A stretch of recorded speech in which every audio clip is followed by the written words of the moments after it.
What's going on, guys?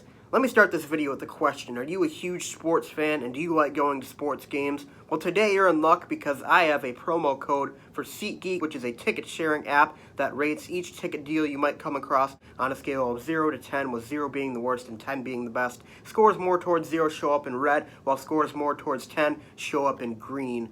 My promo code to get $20 off on SeatGeek is OberSports. You use that code, you get $20 off on any single purchase you want on SeatGeek. With that being said, let's get to the video. Alright guys, I'm going to keep this video as brief as possible, but just like with the Brook Lopez news about a half hour or so ago, now we've got some Khris Middleton news. Khris Middleton planning on signing a 5-year, $178 million extension with the Milwaukee Bucks. So, Khris Middleton's going to be a Buck for a very, very long time going forward. And for the most part, this keeps, I believe, the two most important players to the Bucks intact going forward next season.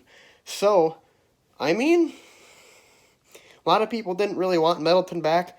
To be honest, I was a little bit skeptical, but once the finals ended and people started talking about where players were going to go, it was like, yeah, signing Middleton back would probably be our best option, and without Middleton, I don't really think the Bucks are a title contender. They're close, but they're not a title contender because they don't have that second scoring option that can consistently put up 18, 20 points a game for them, you know? So keeping Middleton, it's a 5-year, 178, so it's not as bad as we thought.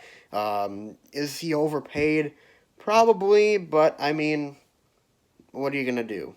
I mean, if that's the price you have to pay to keep these guys intact and hopefully win a championship in Milwaukee, then that's fine by me, honestly. I mean, it is. But I've always liked Middleton a lot. I've gotten frustrated with him at times in his shooting slumps, and I think that he goes through them too much to be a legit second option. But at the same time, there are games where he comes through and saves us at the end, even if he isn't having a great night. So it all kind of evens itself out.